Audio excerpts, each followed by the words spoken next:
Of business is a roll call. Please note that all members are present. Would you please stand for the Pledge of Allegiance? I pledge allegiance to the flag of the United States of America and to the republic for which it stands, one nation, under God, indivisible, with liberty and justice for all. Mr. Wager, would you read our mission statement, please? Okay, it's changed. Upshur County Schools is committed to creating a united community for educational excellence. Thank you.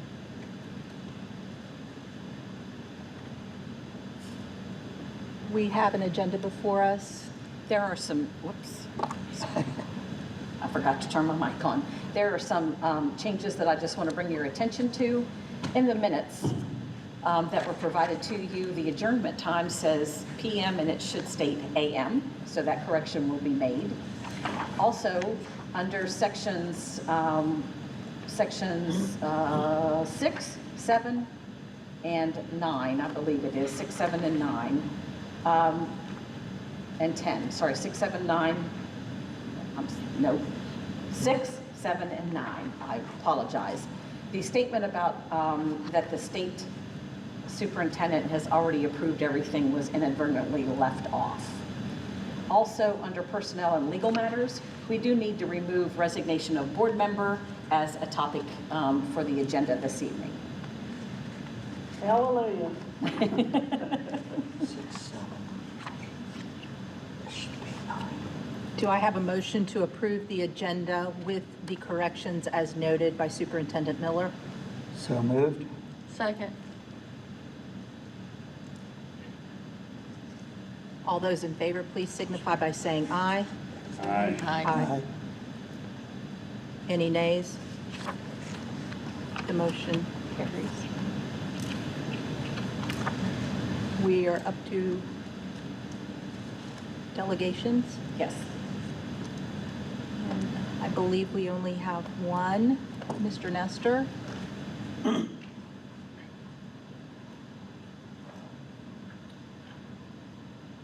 Thank you. Better break it really okay. It's not a big crowd. But, back to give you an update on the Foundation for Better School. What's going on there. And just looking at the crowd and everybody, a very somber bunch of people. This is kind of it's a challenge and opportunity, but I think it's also going to be pretty exciting. So hopefully we'll continue to do that. And I know you feel that. It's just can't get geared up for that. I want to give you a little update on our last foundation board meeting on June 26th. We had some good attendance, couple teachers from here at the high school. Mrs. Craig who joined us, and I think we had some really good discussion there. And what we did was the action we took was Lisa Lively, who's one of our members, who written a book about her daughter, and she's going to present that. We're going to present that to the board for the grade schools. To kind of to recognize the issues there, and but that was good. We're going to provide that at a future meeting. Turton Elementary School would ask us to participate with them in the fundraiser in November. We're going to do that in the fundraiser we have, so we'll be a co-sponsor of that.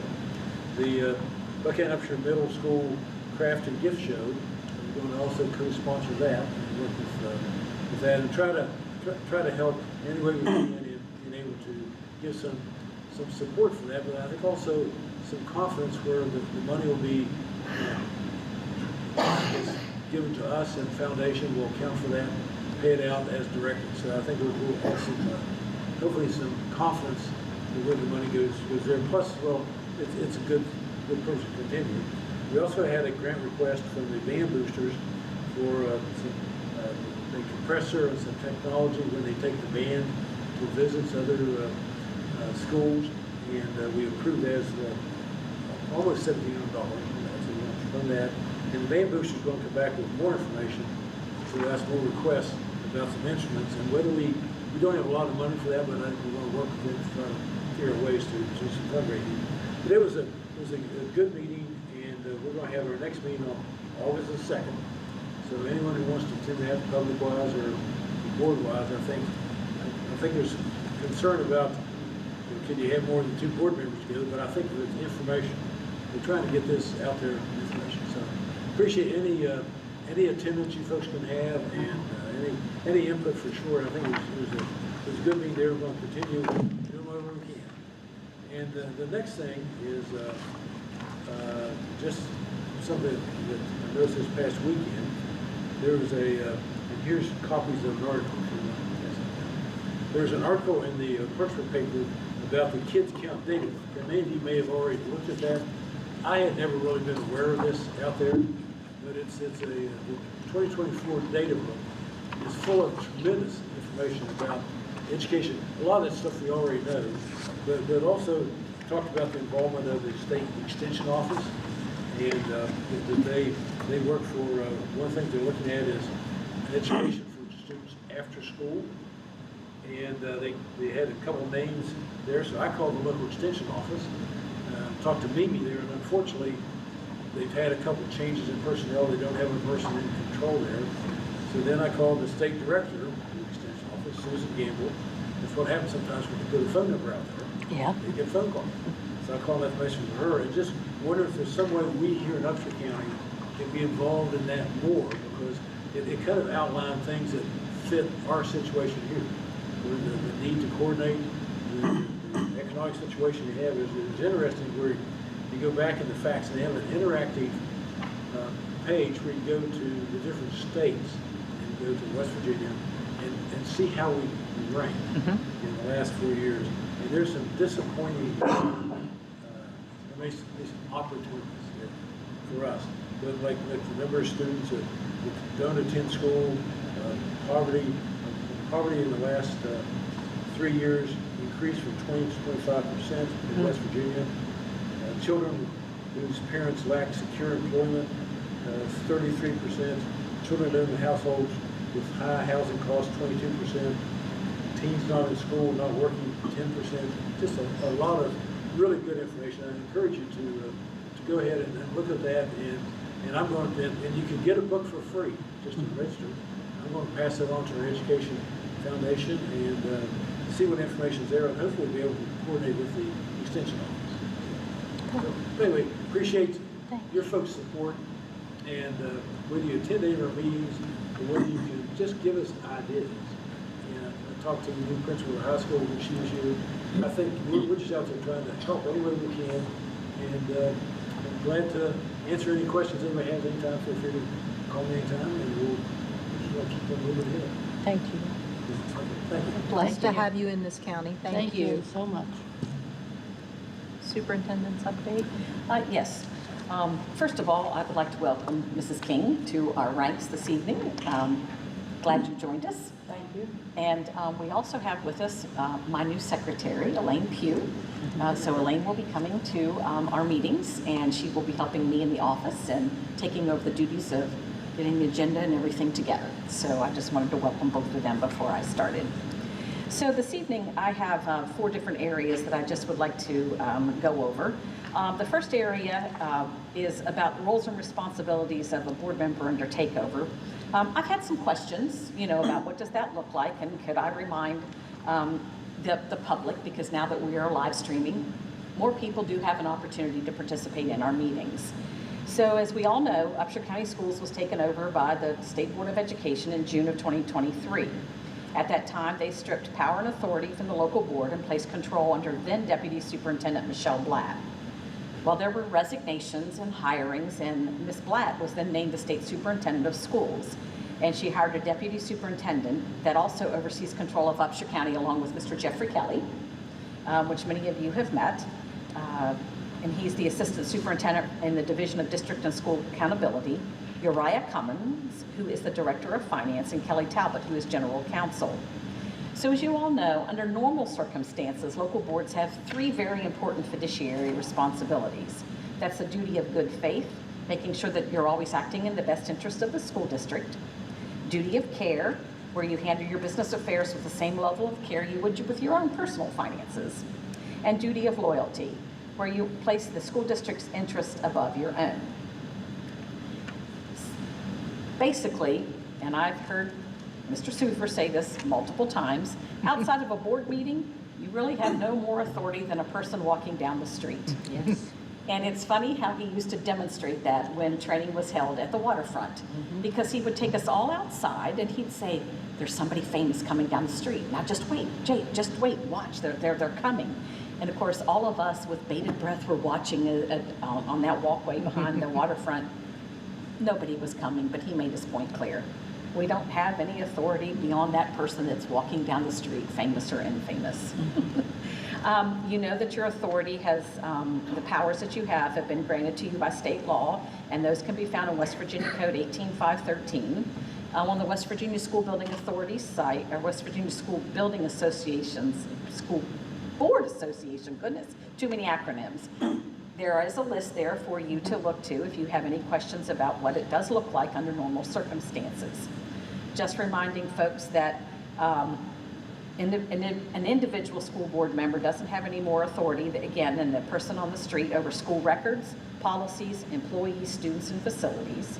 You're prohibited by law to evaluate the performance of professional personnel other than the superintendent of schools. State Board of Ed policies have the force of law and must be obeyed.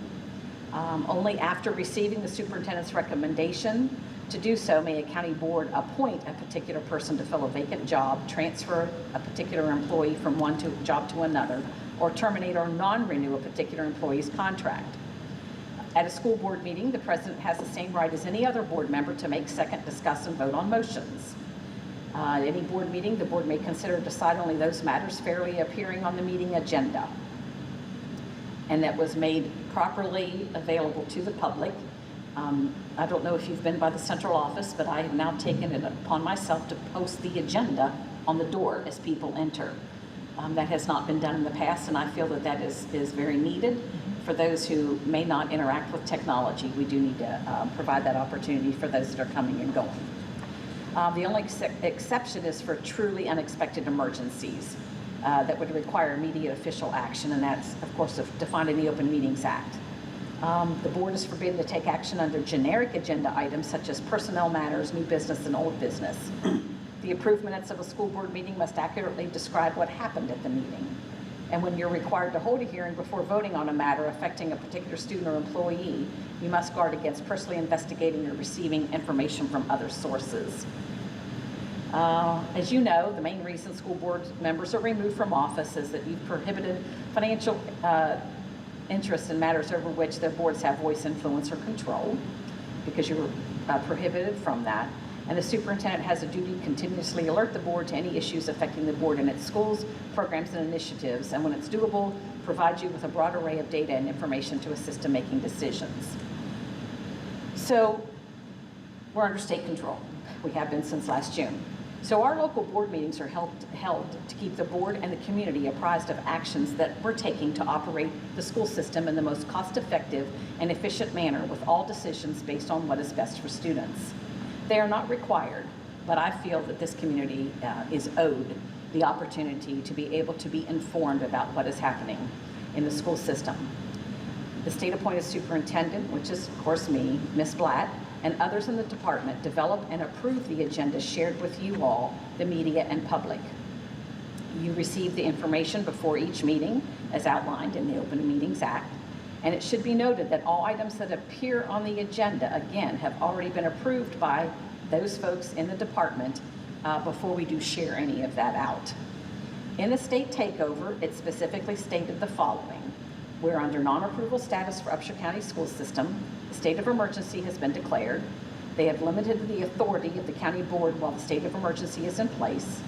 Authority was given to the deputy state school superintendent to oversee Upshur County.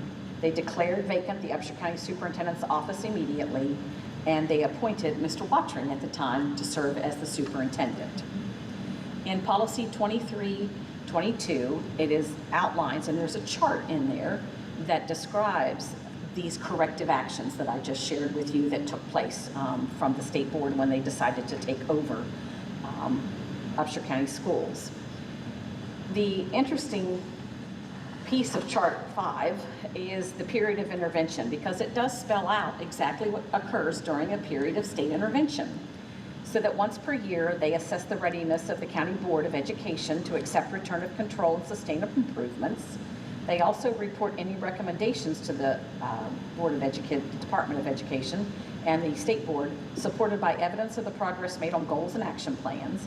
And they, the State Board, may return any portion of control of the operations to the county. And that happens once per year.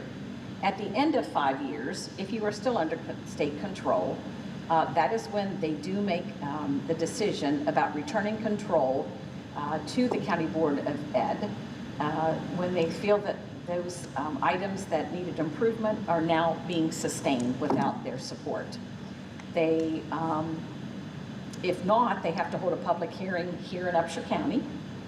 They may continue the intervention only after that public hearing is held, and they may require any additional revision of goals and the action plan.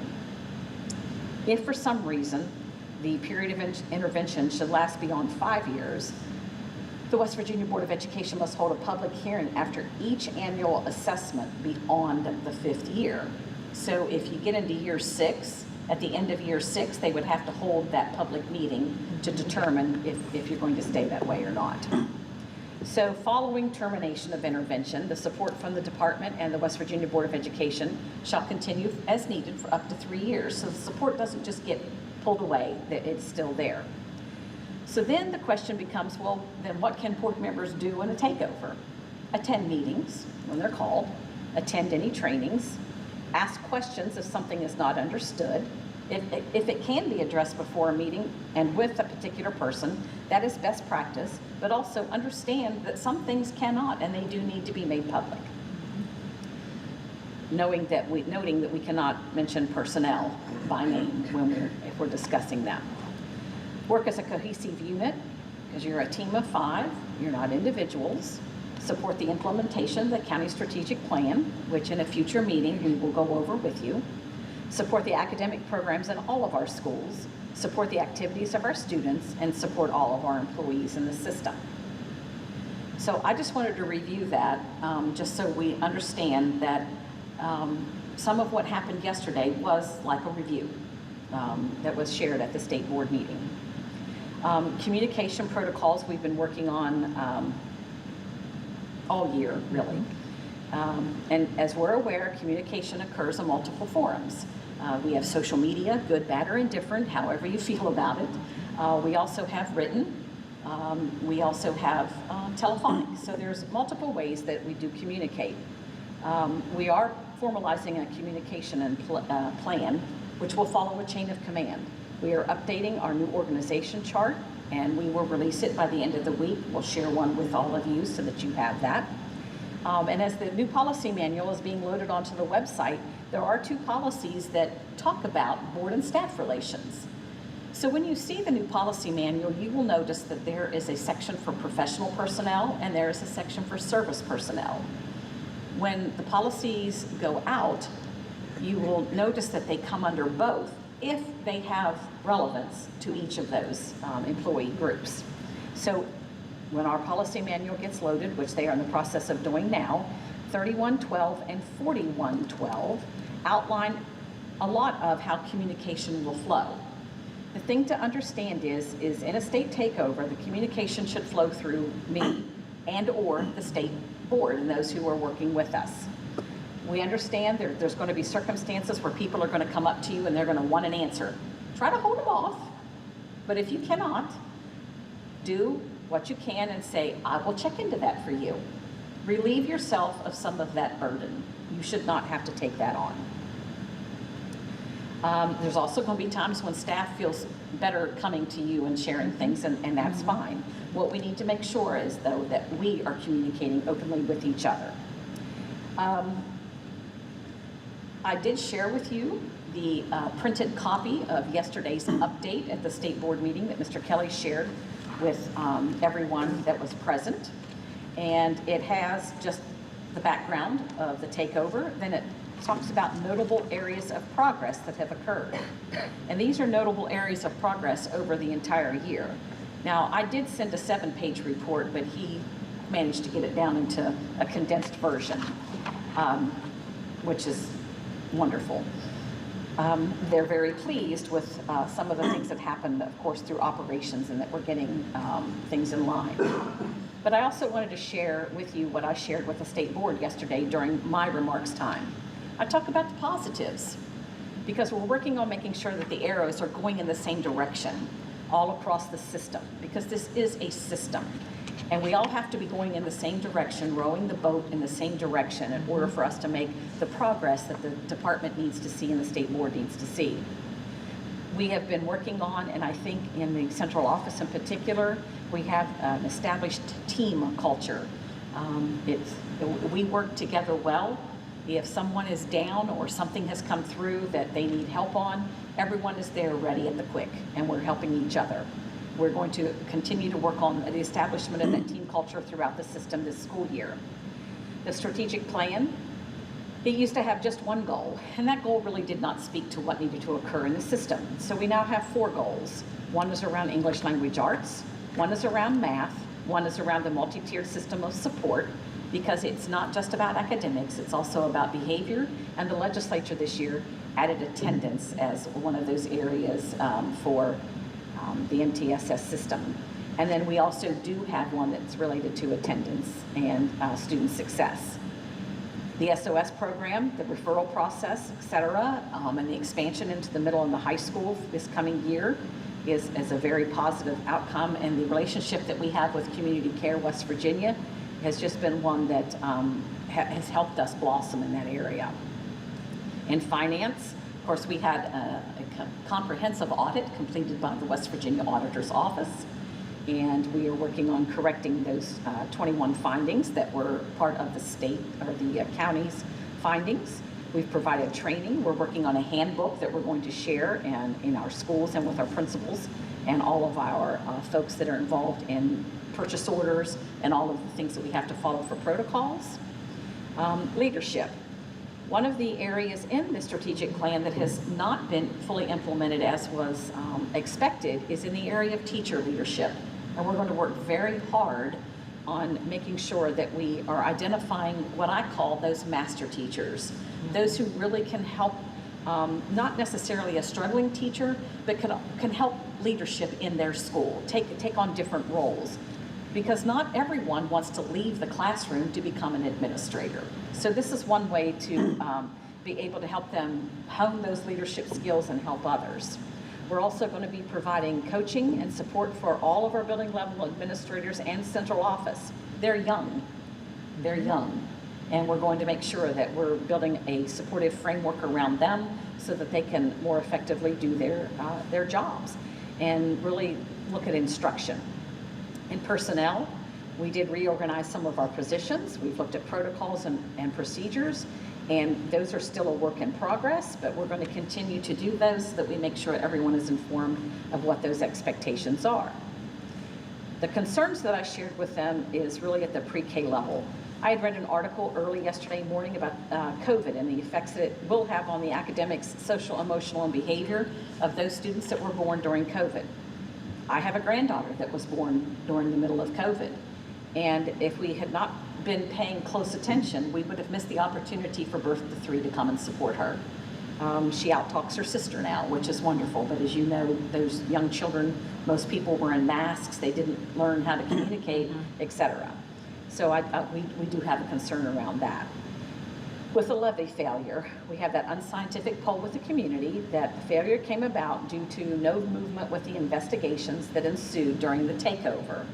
And we have basically run out of time for consideration in November. It would be it is at this point impossible to get something together. Facilities. We continue to see a drop in enrollment, and we need to really look at the utilization of our spaces in our schools to make sure that we are effectively using those spaces and make some considerations about how do we address that if we are not. Special education, we have some continued needs for improvement there, and we'll continue to work through those things. And then lastly, hand over to new leadership. Sometimes when something becomes your baby, it's very difficult to turn it over to somebody else, and you just hope that things continue. And I'm going to have to get over that. But I want to continue to be able to support in any manner that I can. Mr. Kelly made a joke yesterday that I should stay for 15 years, and I said no. That would make me 75, not interested. So really the bottom line is we have much work to do, and it's going to take everyone to understand their roles that they play in turning the system back into the successful system that it was in the past and people looked up to. We ask that everyone support our new vision, which is United for Excellence, and our new mission, which you heard Mr. Wager speak to you all this evening for the first time. Upshur County Schools is committed to creating a united community for educational excellence. And we came to that conclusion for both of those through the stakeholder group work that we did with the strategic plan. So that's all I have to share for this evening. Yes, Mr. Couple Wager. clarification questions. Yes, You mentioned policy 2322. yes. The state is required to assess annually a county that's been taken over. Yes. So I'm assuming that yesterday's state board meeting was that annual review? That's what they presented to the state board, yes. Okay. And, okay, the state board does the review. Yes. Okay. And then the state, after they've heard this review, do they vote or decide to return a county or to continue annually? In other words, we've had the annual review. At the end of that, did they say they're doing a good job, they can have their county back? No, they did not. They don't do that annually? Yes, they would do that if they felt that they could release They only some vote control if it's back. coming back? Yes. Okay. And the only other thing I think I had, and there might be other questions, when would be our next chance for a levy? 2026. Okay. It's a long time. Yeah, okay. One point of clarification. Yes, On the West Virginia State Board review. yes. Do they do a 6-month review just as an update? Yes, Okay, so they yes, do a the 6 month, they do a 6-month review. That's what I thought, because I attended the meeting and I thought that's what they were This is referring annual. to as a 6-month review and then an annual opportunity for This was, action. Yes.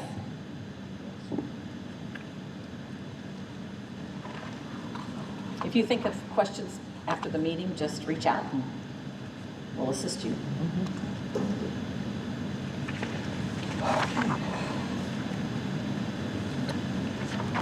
Board member committee meeting updates? I'm not sure if anyone's had a committee meeting yet today? today. Oh, no. Yes, You're talking about Fred Fred Everly? Everly. Is there anything you want to share? They had a great review. They have their rates of students getting their certification has gone up immensely. The test that they take, and I cannot remember the name. NOCTI. The NOCTI. Yeah, I was like, Nazis. NOCTI, N-O-C-T-I. Yeah, that rate was amazing. I think 100% passed this year. Great. The state CTE person who was joining our meeting just couldn't praise Upshur County enough, Fred Everly, enough for all that they have done. They did get, I don't know if this was at the June meeting, but they got an SBA grant for $695,000 to upgrade paving and security at Fred Everly. So they're doing really well. I'm excited to be on that board, as I have been for many years.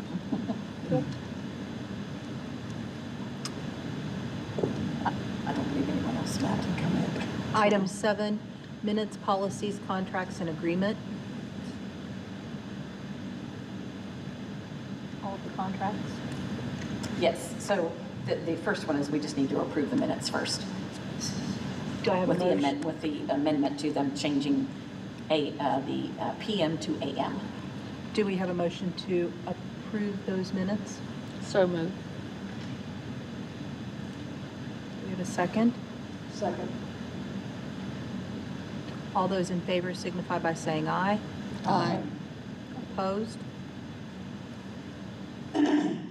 Okay, yeah, we'll move down to Contracts, contracts. and So there are a lot of them. There are quite a few. This is the time of year where we do a lot of contracts. Before they were not always secured under the correct protocols and procurement procedures, but they are now being done so. You will see that Casas and Associates, that is the support for our principals as well as our central office administrators. Rock Cave is separate because they are a comprehensive support and improvement school, and they determined that they were going to use their school improvement grant funding to be able to continue the support that they have been providing there. Step 7D represents the funding source that we're going to provide the support to our school level administrators and central office directors. As you can see, Best Life Therapy is regarding occupational therapy and speech therapy. We cannot find those individuals to hire as county personnel, so we do need to rely on Best Life Therapy to support us. Sign Glasses is regarding sign language services. Again, it's very difficult to find those individuals to put under our county employment. Dr. Joseph Scotty, services related to functional behavior assessments and psychoeducational assessment. Mosul is a mobile device management that we use, and it assists us in security and some other things that we have to do with our mobile devices. That is including the iPads, the MacBooks, everything. K-12 is the online virtual provider that we have available for families who want their student to continue in virtual school. And then Aptigee. Aptigee is the company that supports our website. All of the information that goes on there. They're all about media, mass notifications, making sure parent-teacher communication, and we're going to start doing something new this year with newsletter. So that's a training that's coming on board, as well as rooms. And that is the way that we'll be communicating. It's a fabulous company. They're very supportive. If you reach out to their tech support, they are either right there online with you within seconds, or they will send you a message, busy, but we'll be back to you, and they are right back to you. They really are very, very supportive. Does anyone have any questions about those contracts? If I could get some clarification or question. This step 7D, and there's a couple other places in the agenda. Could we list like allowance for teacher and leader induction and professional growth? I mean, that is the title of step 7D. Correct. The public, people that are watching online, probably wouldn't know step 7D when we mention that as the source of funding. Sure. The other question I had, I think it was on the mobile device management. I saw in the packet there was a legal ad, and I can't remember what paper it was from. It was not the Record Delta. We're required to list all legal ads. You can list them anywhere, but they must be in the certified newspaper for Upshur County, which is the Record Delta. I did not find that. So I don't know if there's a concern on awarding that contract or not. No, sir, because we asked for permission to be able to use the Exponent Telegram due to the Record Delta mainly being news received through online and or only published once per week. So the areas that we have to be concerned with about making sure that we're meeting those classified ad requirements, we are using and have permission to use the Exponent Telegram. Okay. For elections, for like the election, et cetera, we did use the Record Delta. Do we have that exception in writing that we have a variance to state code? I'm sure we do. I'm sure we do. I'd like to receive a copy of that because I don't know who can issue a variance to state code. I mean, I don't care if we put it in every paper in the state, but my understanding is it must be in the Record Delta, and for $30 to $60, I would prefer not to jeopardize a contract.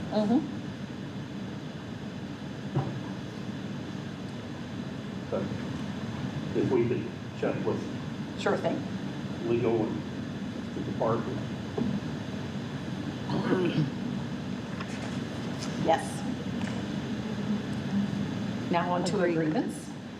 We do have agreements with Kristen Thompson and Lori Bailey to provide psychological evaluations and reports, again, because we have not been able to hire a person to be under county employment to provide those services when we do need them to do evaluations and then provide the reports and follow-ups for special education and other needs that we have.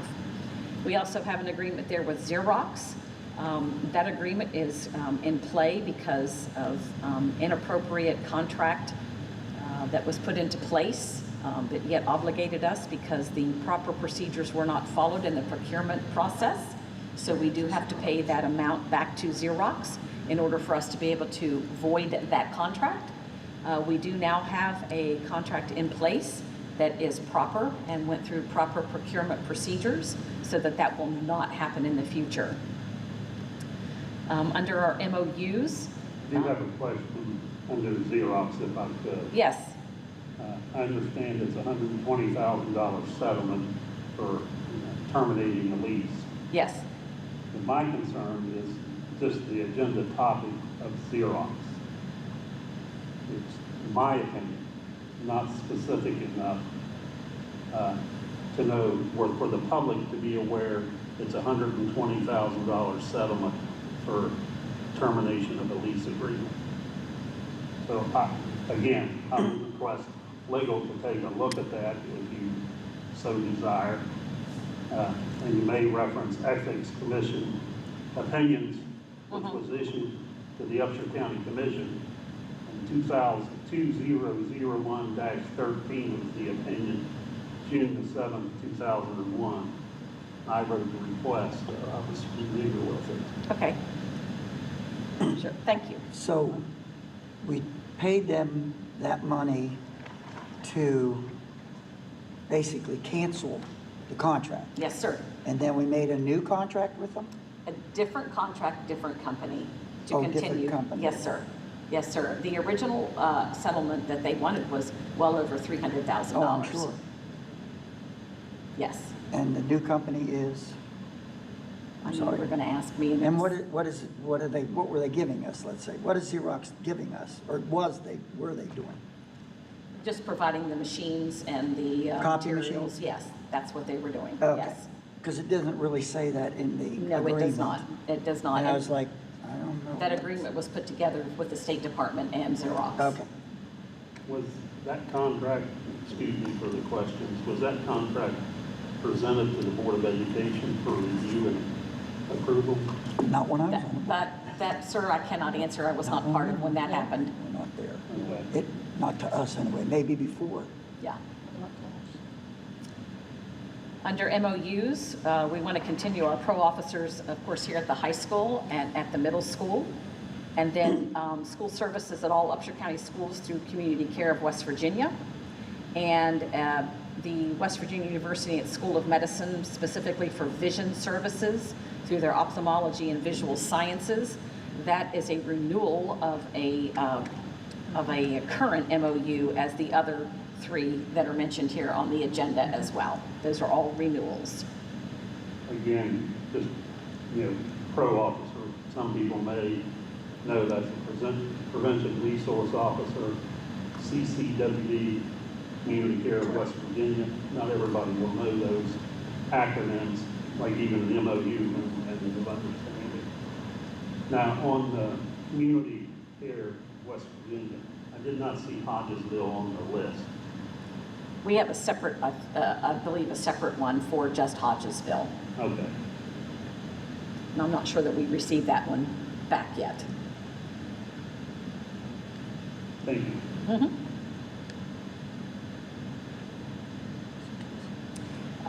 Onto the consent agenda. You do not see anything under purchase orders or request to use facilities. We do not have any of those currently, but there is a field trip request to the 2024 State FFA Convention, in which in your packet of information I did include that for you so that you would have that available and you could see. The state has approved their participation in that convention. Ms. Wills is not here this evening to go over the financial pieces that are included in your packet, But one of the important pieces was the letter from the state superintendent that came from Finance Department there, that we do have an approved budget from them, so that they have gone through their review and they have approved the budget that was presented to them and that you all, Saul and Sarah had presented to you. You also have in front of you budget journal entries from June 1st through the 28th.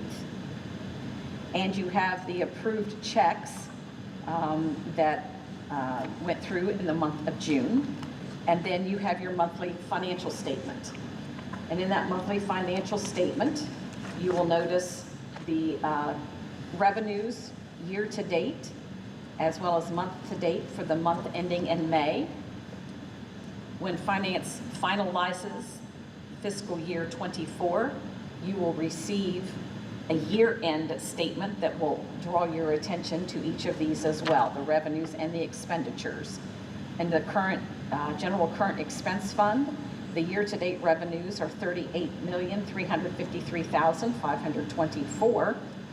If we go down to look at the expenditures in the same general current expense fund, that is $32,762,311.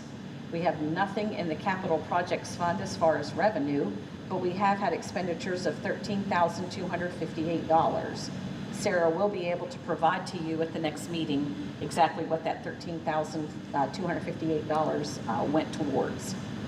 In our special revenue fund, we have year-to-date revenues of $5,262,811, and we have expenditures of $5,931,563.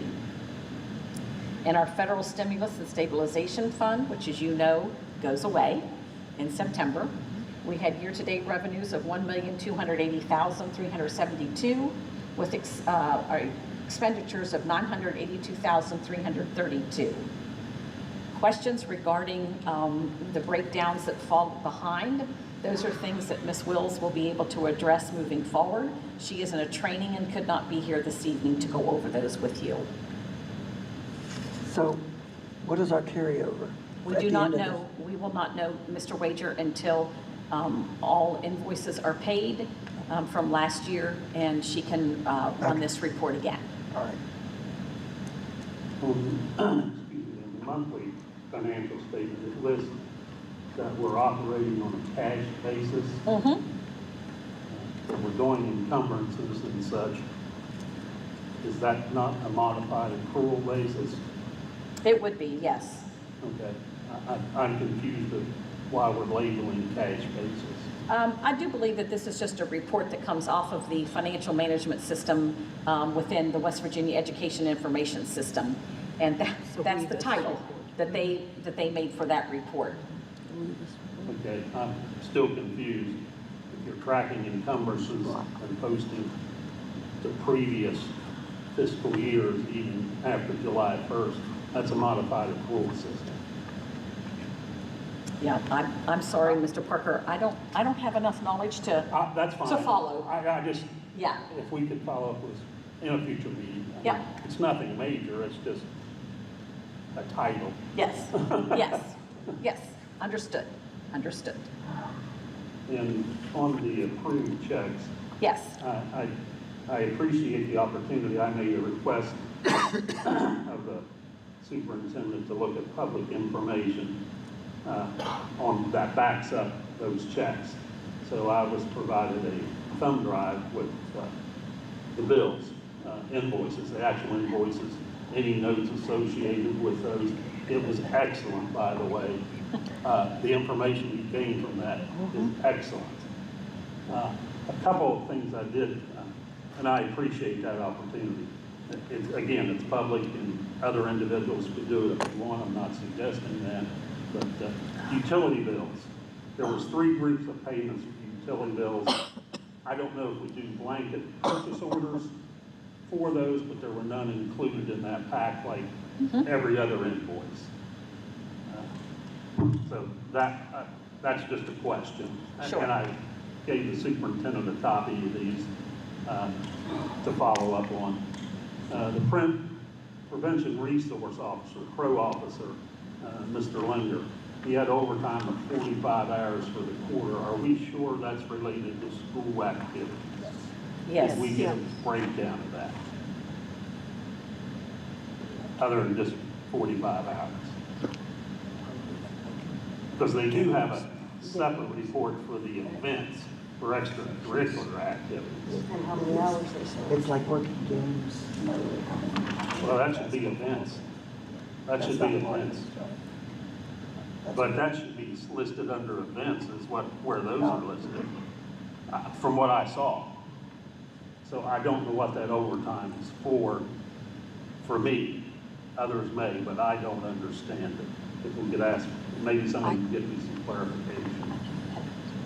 On some of the testing reports that we approved, and I don't know how you solve this, but I don't know if the students' names should be public information. No, they should not be. No. They should be redacted.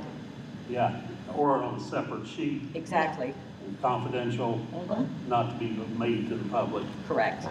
But the packet I received, they were there. They were there. Yeah. And if the public came in, they would be there. Yes. Vector Solutions, not sure what the program, I don't know if we're using this program or what. There was some concerns or comments on Post-it notes, again, in this system, which give you excellent information. That's $1,356. Whether we should or shouldn't, have that, don't know, but we do now. Looking possibly for renewal in the future. Evidently, it automatically renews. It used to, when they were not following proper protocols Okay. through procurement, but it is now an annual renewal, All right. which we've gone through a lot of back and forth with Vector, and that is our online professional development provider for a lot of the state-required trainings. Okay. And then some of the contractors or subcontractors, like Brothers Property, Stanton Lawn Care, Garrett Company Inc., and, what I'm used to seeing, and again, some of the information was in that file that was provided to me, but none of them were provided a certificate, their certificate of insurance, naming the Upshur County Board of Education as an additional insured. To me, that should be standard practice. I don't know how the West Virginia Department of Ed feels about that, but that was standard of practice in my work history. Right. Whether they need a contractor's license, probably the lawn care do not. Two of the others, Booksmart Construction and the Garrett Company, they would have a contractor's license. Yes. That, my opinion, again, should be included. Booksmart, there was no contract included in the packet I was provided, no state addendum that was included with all the others. No business license, no contractor's license, no certificate of insurance like I mentioned earlier. In the Garrett, there's a problem. The check date is June the 25th.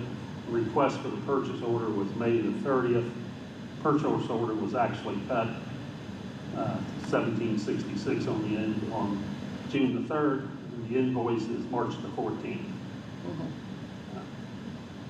And that was a project for a 48-inch fence that should have been done beforehand, as you probably know. Yes. And then there was 3 other purchase orders that I've noticed where the purchase order was issued after the invoice dates.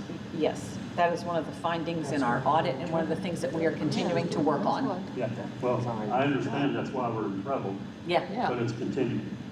We have found some that, you're right, because when I look at purchase orders, I ask those very questions. Yeah, it's, again, I know I've worked in that area with county commissions for 30 years.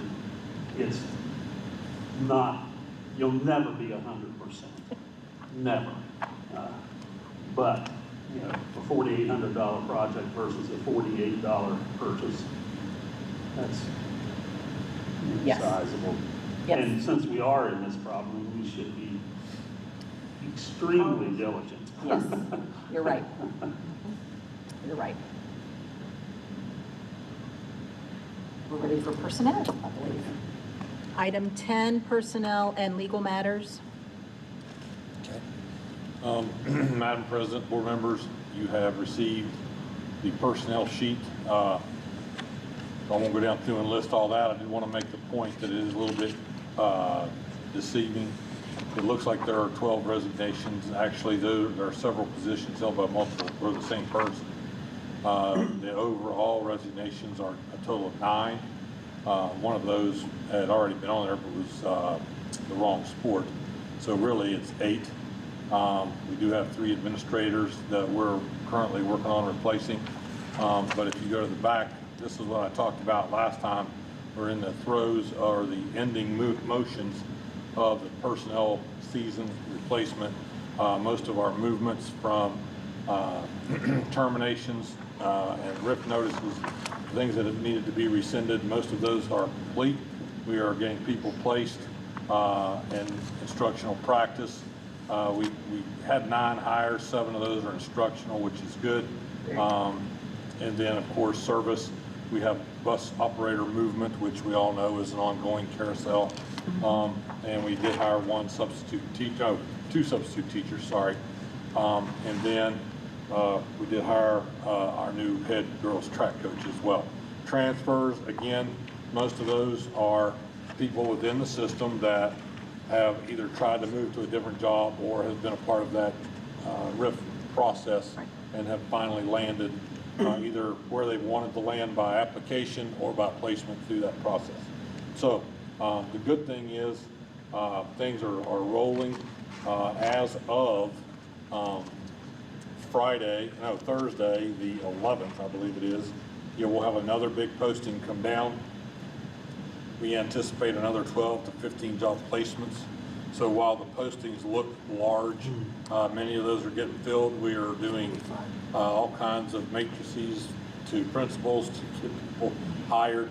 So we are a very busy personnel office at the moment. We do have 36 openings at this time. Out of those, though, 4 in the board office.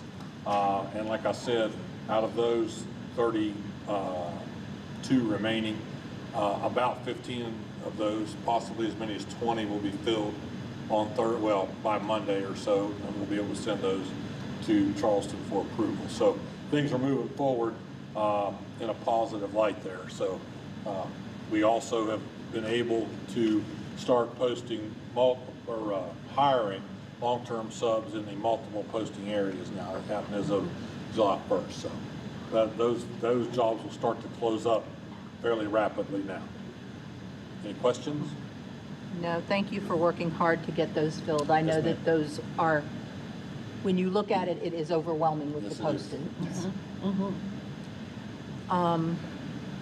Legal matters. Yes. I would like to entertain a motion to move to executive session. Madam President, I make a motion to meet in executive session to discuss with counsel pending litigation asserted against the Board of Education and administrators according to State Code 6-9A-4. Second. All those in favor, please signify by saying aye. Aye. Aye. Opposed? The motion carries. We are now in executive session. I will have to ask you all to. No, we're going to move. Oh, You we're all going may to move. stay if you Oh, so choose. that's a new one. We're going to move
motion?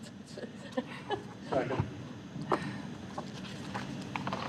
Motion by Roy, second. Roy Wager and Willie Parker was the Yes. second? Yes. All of those in favor, please signify by saying aye. Aye. Opposed? Motion carries. Future meetings? What's the reason we're going to the middle school? We're not. We are not. It was That a is a typo. typographical error. Those Okay. are. Well, that helped because I Well, was like, I've already I marked don't it wanna on sit in mine. that cafeteria. It's BUHS, except for the October 9th one, which will be at Rock Cave Elementary. Do I have a motion to? That's a Wednesday, isn't it? The October 9th? I do too. October 9th is a Wednesday. Then it should be October 8th. And I just, So October 8th, right? Yeah, yes, Yeah, it should be the 8. 8th. It should be 8. It was just a typographical error. I would just like to make sure, or state, I hope to have an adequate number of meetings to improve the communication to the community, to improve the community support and transparency as much as we can. So it's not seen as behind closed doors, et cetera, et cetera. So, and I don't know if a meeting a month does that. I would like to Well, we have 3 meetings in July. understand. We have to. And as is evident here, I will say, and this makes me happy, I have had about 10 requests today on how to get onto the live stream. I already have had a text saying we've watched the whole thing until you went into executive session. So I'm pleased that at least if they're not here, they are there seeing it. Was that on the county website? Yes. It is on the top of your agenda. And it's also on the county website. So I have been sending them the front page of the agenda as a picture, and it shows them exactly where to get on. Mr. Parker, to answer what your concern was, that's why when the schedule was put together, it says subject to change, so Okay. that, you know, Listen, I would prefer 2 meetings. That's my preference, just for that reason. yes, sure. The county commission meets every week, so. But we're not the county commission. No, we're not. Do we have a motion to adjourn? Roy Second. Wager, Sherry Dean, all those in favor, please signify by saying aye. Aye. Opposed? We are now adjourned. Thank you all for being here. Thank you. Mr. Parker,